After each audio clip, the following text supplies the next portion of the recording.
നിത്യനിദാനം എന്ന് പറഞ്ഞാൽ ആ ക്ഷേത്രത്തിൻ്റെ ആചാരം അനുസരിച്ച് ചില ക്ഷേത്രങ്ങളിൽ 3 പൂജയായിരിക്കും, ചില ക്ഷേത്രങ്ങളിൽ 5 പൂജയും 3 ശീവേലിയും കാണും. അങ്ങനെയുള്ള നിത്യപൂജകൾ ചെയ്യുന്നതാണ് മേശാന്തിയുടെ ചുമതല. പല ക്ഷേത്രങ്ങളിലും ഇത് കൂടാതെ ഉച്ചപൂജ തന്ത്രി തന്നെ നടത്തണം നിർബന്ധമുള്ള പല ക്ഷേത്രങ്ങളിലുമുണ്ട്. അവിടെയൊക്കെ തന്ത്രി ഉച്ചപൂജ നടത്താറുണ്ട്.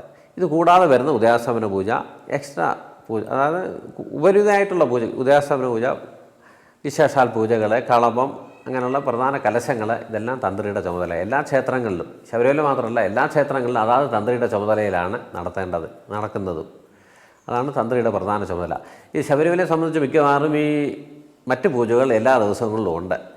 എല്ലാ മാസപൂജയ്ക്ക് ഉദയാസ്തമന പൂജ, കളഭം, കലശം, പടിപൂജ മുതലായ എല്ലാ കൃത്യങ്ങളും ഉള്ളതുകൊണ്ട് തന്ത്രി അവിടെ ഒഴിച്ചുകൂടാനാവാത്ത ഒരു ഘടകമായിരിക്കുകയാണ്. അതുപോലെ ഉച്ചപൂജ തന്ത്രി നിർബന്ധമായിട്ട് ചെയ്യേണ്ട ഒരു കാര്യമാണ്. ഇത് കലശമുണ്ട് അവിടെ.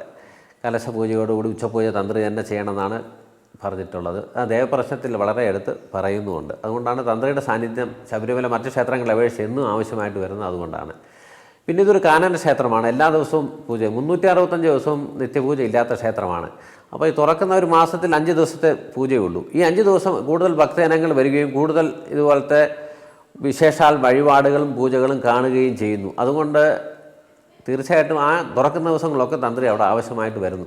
എല്ലാ ദിവസവും തുറക്കുകയാണെങ്കിൽ ചിലപ്പോൾ ഇത് വേണ്ടി വരത്തില്ലായിരിക്കാം. പക്ഷേ ഇവിടെ കുറച്ച് ദിവസമേ തുറക്കുന്നുള്ളൂ. ആ ദിവസങ്ങളൊക്കെ വിശേഷാൽ പൂജകൾ ധാരാളം ബുക്ക് ചെയ്ത് കിടക്കുന്നുണ്ട്. അപ്പോൾ ചെയ്തേ പറ്റുള്ളൂ. തന്ത്രിയുടെ ഒരു സാന്നിധ്യം വളരെ ആവശ്യമായിട്ടുള്ള കാര്യമാണ്.